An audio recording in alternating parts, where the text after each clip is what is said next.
तारीख 24 दिसंबर 1999।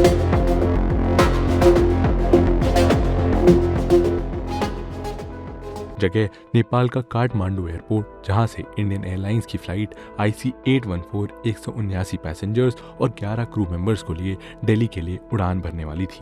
लेकिन दोस्तों, शायद एयरक्राफ्ट में मौजूद इन 190 लोगों को ये नहीं पता था कि काठमांडू से दिल्ली का ये सफर उन्हें कुछ ऐसे जख्म, कुछ ऐसी बुरी यादें देने वाला है जिनसे शायद वो ताउम्र ना उभर पाए। और दोस्तों, ऐसा मैं इसलिए कह रहा हूँ क्योंकि इस फ्लाइट में पैसेंजर्स के बीच भेस बदल कर आए हरकत उल मुजाहिदीन के 5 आतंकवादियों ने बीच रास्ते में ही इस फ्लाइट को हाईजैक कर लिया था और पहले दिल्ली के बजाय इसे अमृतसर, फिर लाहौर, फिर दुबई और आखिर में इस फ्लाइट को कंदहार ले जाया गया। और दोस्तों, इसके बाद लगभग 1 हफ्ते तक चली नेगोशिएशन के बाद फ्लाइट में मौजूद इन 189 लोगों को घर लाया जा सका। इस इंसिडेंट को आज कुछ 25 साल हो चुके हैं दोस्तों, लेकिन अब ये कहानी फिर एक बार लोगों के बीच चर्चा का विषय बन गई है। और दोस्तों, इस चर्चा की वजह है IC814 दी कंधार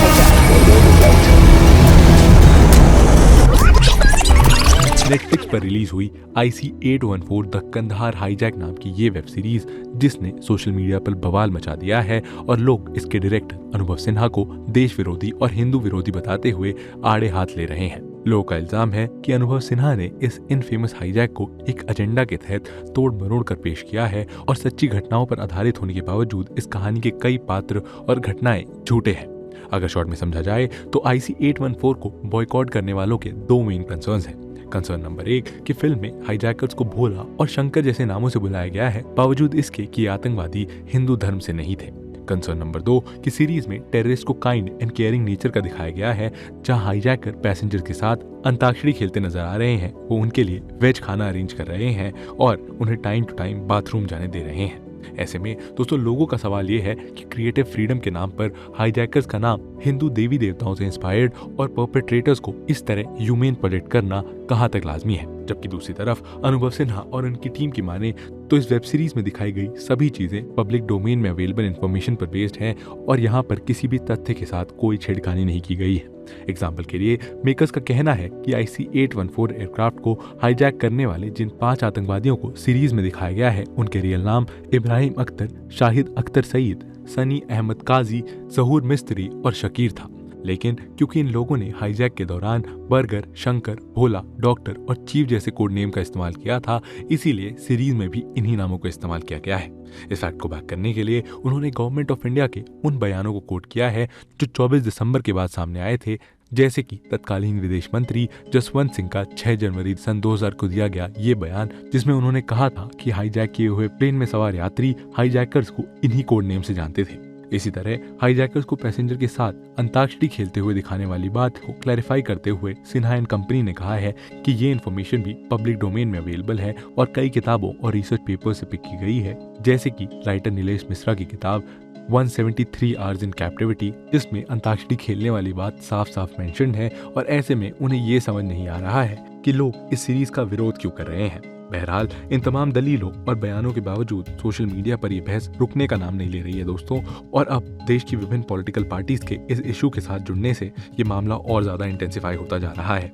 लोगों के ग्रीवांसेस को एड्रेस करते हुए बीजेपी के अमित मालवीय ने एक्स पर लिखा कि हाईजैकर्स ने अपनी आइडेंटिटी को छुपाने के लिए इन सूडो हिंदू नेम्स का इस्तेमाल किया था और अब अनुभव सिन्हा इन्हें आगे बढ़ाकर टेररिस्ट के क्रिमिनल इंटेंट को लेजिटिमाइज करने का काम कर रहे हैं। लोगों के बीच इस सीरीज को लेकर बढ़ते आक्रोश को देखते हुए इंफॉर्मेशन एंड ब्रॉडकास्टिंग मिनिस्ट्री ने नेटफ्लिक्स की India content head Monika Shergill को समन भेजा था, जिसके बाद ये खबर आ रही है कि शायद नेटफ्लिक्स की टीम जल्द ही इस सीरीज में दिखाई गई चीजों से related public information, available resources और गवर्नमेंट स्टेटमेंट्स को पेश करेगी। लेकिन दोस्तों, अगर हम यहाँ कौन सा पक्ष सही है और कौन सा गलत, इस बात को छोड़कर 1 मिनट के लिए मुद्दे की गंभीरता को समझे तो एक इंटरेस्टिंग एंगल सामने निकल कर आता है। वो ये कि इंडियन एंटरटेनमेंट इंडस्ट्री, जिसे ज्यादातर लोग बॉलीवुड से कंफ्यूज कर लेते हैं, उसका इस तरह किसी ट्रैजिक इवेंट को थोड़ा ही सही लेकिन इंडिया के खिलाफ गलत भावना रखने वाले लोगों के फेवर में दिखाना कहां तक सही है। और क्या किसी टेररिस्ट को इस तरह काइंड एंड केयरिंग नेचर वाला इंसान पोर्ट्रे करना ठीक है? अगर हम बॉलीवुड को उसके अमेरिकन काउंटर पार्ट यानी हॉलीवुड से कंपेयर करें दोस्तों, तो हमारा बॉलीवुड कई मौकों पर अपने नेशनलिस्टिक आइडियाज को प्रमोट करने में फेड या कंफ्यूज नजर आता है, क्योंकि आपने कभी नहीं देखा होगा दोस्तों कि हॉलीवुड की किसी फिल्म में टेररिस्ट को ह्यूमन वैल्यूज वाला बताया गया हो, जहां वो इस तरह हाईजैक हुए पैसेंजर्स के साथ खेल कूद कर रहे हों। उल्टा हॉलीवुड तो आज भी अपनी वर्ल्ड वॉर बेस्ड वॉर फिल्मों में जर्मन्स को नाजी आइडियोलॉजी वाला ही दिखाता है और आज भी हॉलीवुड की हर फिल्म में ईरान के एक्सट्रीमिस्ट को टेररिस्ट ही पोर्ट्रे किया जाता है जो बहुत क्रूल और कनिंग होते हैं। दूसरी तरफ हमारा बॉलीवुड टाइगर जैसी हिट मूवीज में ये दिखाता है कि इंडिया के एक रॉ एजेंट को पाकिस्तान की एक आईएसआई एजेंट से प्यार हो गया है और एक फिल्म में तो यहाँ तक दिखाया गया है कि एक आईएसआई एजेंट इंडिया को बचाने के लिए रॉ की मदद करती है। आप खुद सोच कर देखिए, क्या किसी भी रियलिस्टिक सिनेरियो में ये पॉसिबल है? क्या आईएसआई जिसका प्राइम ऑब्जेक्टिव ही इंडिया को अनस्टेबल करना है, इंडिया के मामलों में दखल देना है, उसकी एजेंट इस तरह भारत को बचाने में मदद करेगी? नहीं ना। और दोस्तों यही कारण है कि बहुत से लोगों का मानना है कि अगर एंटरटेनमेंट पर्पस को साइड में रखकर बात की जाए तो हमारा बॉलीवुड हॉलीवुड की तरह देश की नेशनलिस्टिक आइडियाज को आगे ले जाने में सफल साबित नहीं हुआ है। और जिस तरह यूएस ने हॉलीवुड के सहारे अपनी सॉफ्ट पावर को दुनिया भर में मजबूत किया है, वैसा कोई इम्पैक्ट बॉलीवुड अब तक क्रिएट नहीं कर पाया है। तो क्या सच में दोस्तों बॉलीवुड हॉलीवुड की तरह भारत की सॉफ्ट पावर को हार्नेस करने में नाकामयाब साबित हुआ है? अगर हाँ, तो हॉलीवुड ने इस काम को कैसे अंजाम दिया है दोस्तों? सबसे इम्पोर्टेंट बात कि इंडियन फिल्म मेकर्स क्यों आईएसआई एजेंट्स या दूसरे एंटी इंडिया सेंटिमेंट्स रखने वाले लोगों को इस तरीके से फ्रेंडली एंड लविंग पोर्ट्रे कर रहे हैं। आइए जानते हैं आज के इस वीडियो में दोस्तों। नमस्कार, मैं हूं शशांक पांडे और आप देख रहे हैं वर्ल्ड अफेयर्स। लेकिन दोस्तों इससे पहले कि हम इस वीडियो में आगे बढ़े, मैं आप सभी से बताना चाहता हूं कि अनअकैडमी का यूपीएससी सीएससी सब्सक्रिप्शन जो कि आपकी तैयारी करा सकता है अभ्यर्थी से अधिकारी तक की, वो अवेलेबल है अभी एक अनबिलीवेबल 24,999 रुपए की प्राइसिंग में। और दोस्तों ये वही सब्सक्रिप्शन है जिसके प्लस कोर्सेज ने यूपीएससी सीएससी 2023 में 70 से ज़्यादा सिलेक्शन दिए हैं, जिसमें आपको मिलता है complete access GS CSAT test series का और साथ ही अनलिमिटेड एक्सेस ऑल बैचेस का। तो अभी जाइए दोस्तों और इस ऑफर का फायदा उठाइए, क्योंकि ये ऑफर केवल वैलिड है 12 सितंबर तक। और चलिए अब वीडियो में आगे बढ़ते हैं। How does the US advertise its nationalistic idea to the world using Hollywood? दोस्तों आपने अक्सर लोगों को नासा या एनबीए के लोगो वाली टी शर्ट पहने हुए देखा होगा। आप में से जो लोग मेट्रोपॉलिटन सिटी में रह रहे हैं उन्होंने जरूर कभी ना कभी अपने किसी कलीग को ये कहते हुए सुना होगा कि वो यूएस जाकर अमेरिकन ड्रीम जीना चाहते हैं। आपको ये भी याद होगा कि जब स्टारबक्स इंडिया में ओपन हुआ था तो किस तरह इंडियन यूथ 400 से 500 रुपए तक बिकने वाली इस एक्सपेंसिव कॉफी की एक सिप लेने के लिए घंटों तक खड़ा रहा था। इन सभी बातों से आखिर आप क्या समझते हैं? इस तरह अमेरिका सोचता है, किस तरह अमेरिका चीजों को करता है, उसे लेकर दुनिया के बीच ये एक्साइटमेंट, ये क्यूरियोसिटी आखिर क्यों है? दोस्तों इसी एक्साइटमेंट या क्यूरियोसिटी को जनरल टर्म्स में देश की सॉफ्ट पावर कहा जाता है। सॉफ्ट पावर एक ऐसी फोर्स है जिसे आप मेजर नहीं बल्कि महसूस कर सकते हैं और जिसकी झलक आपको लोगों के तौर तरीकों में, उनके बोलचाल में साफ दिखाई देती है। वरना आप खुद ही सोचिए कि क्यों कोई अपने ऊपर इतना बड़ा फाइनेंशियल बर्डन लेकर एप्पल जैसा महंगा फोन खरीदना चाहेगा? क्यों दही और छाछ जैसी हेल्दी ऑप्शन की जगह आपकी पहली पसंद कोक जैसी कार्बोनेटेड ड्रिंक होगी? क्यों आपको अपने पैरों में नाइकी, प्लेट में मैकडी और हाथ में आईफोन चाहिए? असल में आज आपके परचेजिंग पैटर्न्स को इस तरह डिक्टेट या इन्फ्लुएंस करने में जो फोर्स सबसे ज़्यादा एक्टिवली वर्क कर रही है उसे ही हम सॉफ्ट पावर कहते हैं दोस्तों, जिसे सबसे पहले जोसेफ नाई ने कॉइन किया था। और बीते 50 सालों में इसी फोर्स का इस्तेमाल करके यूएस दुनिया में अपनी एक डोमिनेंट छवि बना पाया है। सॉफ्ट पावर एक ऐसी एबिलिटी होती है दोस्तों जहां आप कोवर्जन की जगह अट्रैक्शन के फिनोमेना का इस्तेमाल करके अपने एजेंडाज को फुलफिल करते हैं और इसी एबिलिटी को मास्टर करके आज अमेरिका वर्ल्ड लीडर बन गया है। लेकिन सवाल है कि आखिर अमेरिका ने ऐसा कैसे किया? क्योंकि अमेरिका के पास ना तो कोई डिस्टिंक्ट कल्चर है, ना ही योगा की तरह कोई एंशिएंट टेक्निक या कुछ और। अगर आपके मन में भी ये सवाल है दोस्तों, तो इसका जवाब है कि अमेरिका के लिए इस सॉफ्ट पावर को हार्नेस करने का काम हॉलीवुड ने ही किया है, जिसके सहारे यूएस ना सिर्फ अपना सो कॉल्ड अमेरिकन ड्रीम दुनिया को सेल करने में कामयाब रहा है, बल्कि साथ ही आज वो दुनिया की नज़र में protector of peace and mankind भी बन गया है। दोस्तों आपने अक्सर देखा होगा कि हॉलीवुड फिल्मों में दूसरी दुनिया से आने वाले एलियंस को आयरन मैन, बैटमैन या कैप्टन अमेरिका जैसे सुपर हीरोज खत्म करते हैं, जहां सब कुछ यूएस की सॉइल पर हो रहा होता है।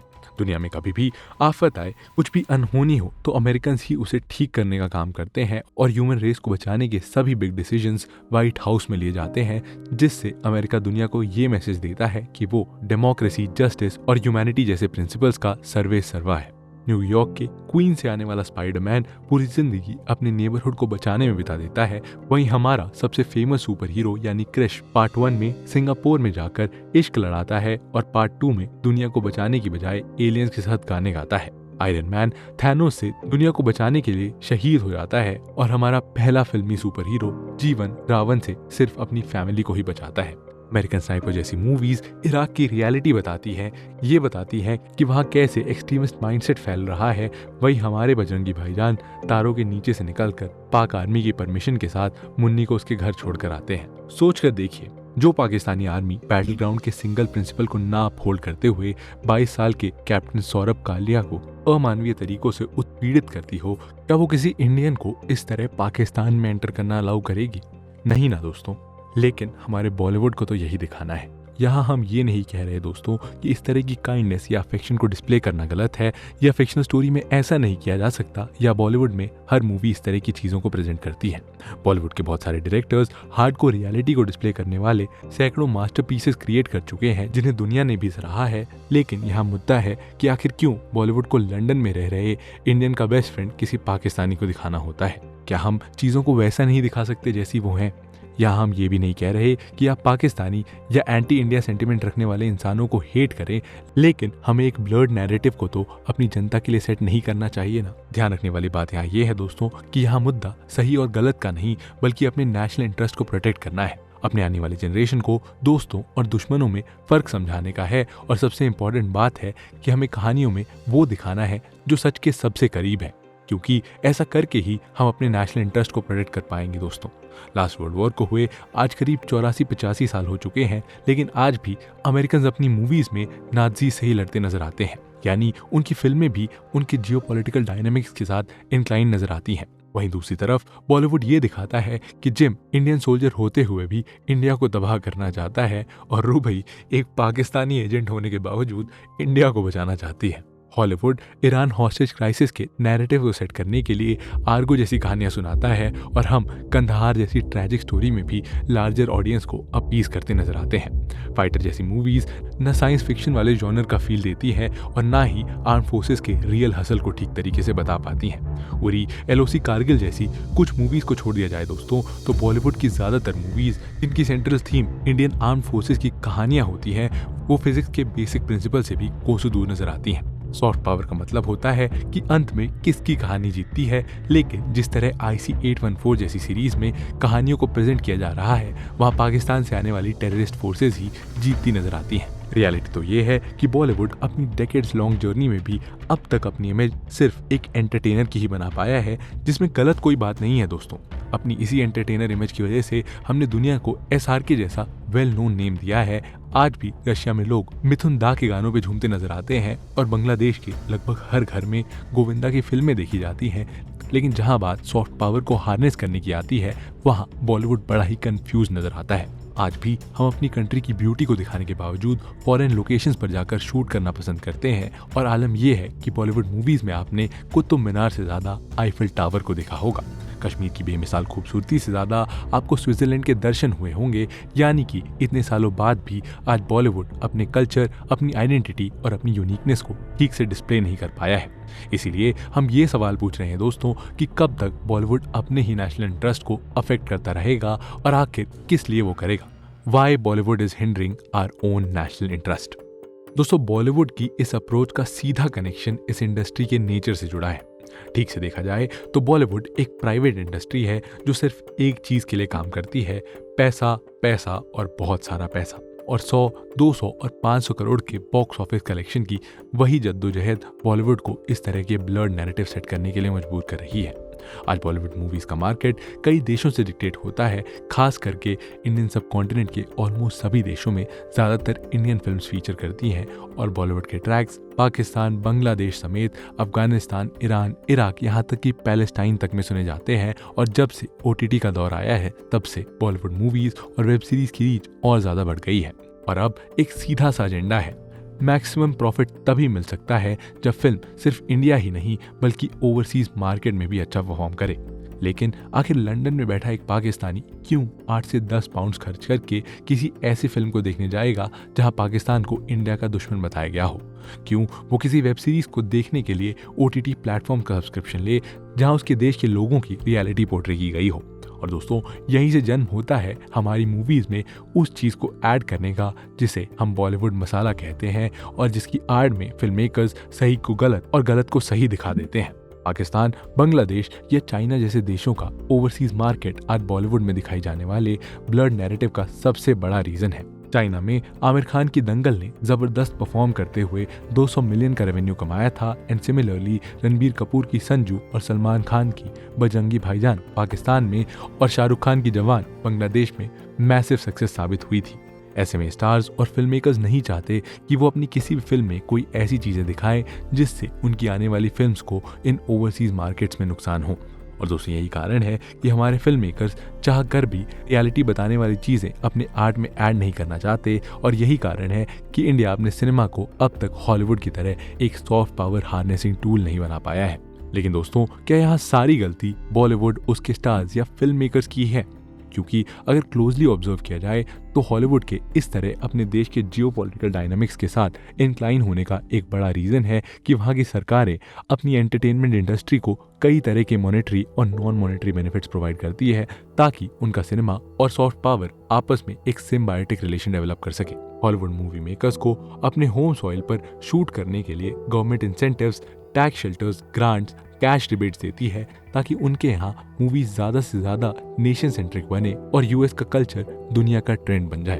दूसरी तरफ हमारे यहाँ इंडियन एंटरटेनमेंट इंडस्ट्री को अमेरिका या ब्रिटेन के काउंटर पार्ट से मच लोअर इंसेंटिव्स ऑफर किए जाते हैं और यहाँ तक कि स्ट्रैटेजिक लोकेशन पर शूट करना भी आज हमारे फिल्म मेकर्स के लिए नेक्स्ट टू इम्पॉसिबल है। एग्जाम्पल के लिए अगर आप आज नासा को जानते हैं तो उसकी एक बड़ी वजह है कि हॉलीवुड की कई फिल्मों में इस ऑर्गेनाइजेशन की रियल बिल्डिंग्स, सूट्स और यहाँ तक कि रॉकेट्स को दिखाया जाता है जिससे ऑडियंस को न सिर्फ एक क्लोज टू रियलिटी वाला एहसास हो बल्कि साथ ही इससे उन्हें इन ऑर्गेनाइजेशन की मैसिवनेस और इम्पोर्टेंस का भी पता चले। ट्रांसफॉर्मर्स के भी कई सीन्स नासा के ओरिजिनल कंपाउंड में शूट हुए थे। आर्मागेडन मूवी में नासा ने अपने खुद के स्पेस सूट्स प्रोवाइड किए थे और वहीं अगर दूसरी तरफ देखें तो मिशन मंगल जैसी मूवीज इसरो की रियलिटी से कोसों दूर की चीजें दिखाते हैं और इसरो में शूट करना तो दूर, इंडियन फिल्म मेकर्स को इस तरह की स्ट्रैटेजिक साइट्स के आसपास भी नहीं आने दिया जाता है और इसीलिए मिशन मंगल जैसी मूवीज क्लोज टू रियलिटी वाला एहसास नहीं दे पाती क्योंकि सब कुछ सेट बनाकर किया जाता है। हाल ये है कि आज बॉलीवुड फिल्म मेकर्स देश की मेजर हिस्टोरिकल साइट्स पर शूट नहीं कर सकते और ऐसे में कैसे हम ग्लैडिएटर या डा विंची कोड जैसी फिल्में बनाएं। ये अपने आप में एक सोचने वाली बात है दोस्तों और इसका निष्कर्ष ये निकलता है दोस्तों कि यहाँ पूरी गलती सिर्फ बॉलीवुड की ही नहीं है क्योंकि अगर हमारी सरकार चाहती है कि इंडियन सिनेमा भी उसकी सॉफ्ट पावर का एक इम्पॉर्टेंट टूल बने तो गवर्नमेंट को इंडियन फिल्म मेकर्स को और ज़्यादा ब्रीदिंग स्पेस प्रोवाइड करनी होगी क्योंकि शायद तभी किसी दिन हम भी कोई ऐसी मूवी बना पाए जो the way India think, the way India act का नैरेटिव दुनिया तक पहुंचा पाए। लेकिन इस मुद्दे पर आपकी क्या राय है दोस्तों? वो कौन सी मूवी या वेब सीरीज है जिसे देखकर आपको लगा कि हम एक ब्लर्ड नैरेटिव को दुनिया के सामने पेश कर रहे हैं? कमेंट सेक्शन में जरूर बताइए अपने ओपिनियंस और इसी के साथ चलिए समाप्त करते हैं आज का ये वीडियो। कैसा लगा आपको ये वीडियो जरूर बताइए ये भी कमेंट सेक्शन में। मिलते हैं आपसे ऐसे एक और इंटरेस्टिंग और इन्फॉर्मेटिव वीडियो के साथ, तब तक के लिए जय हिंद।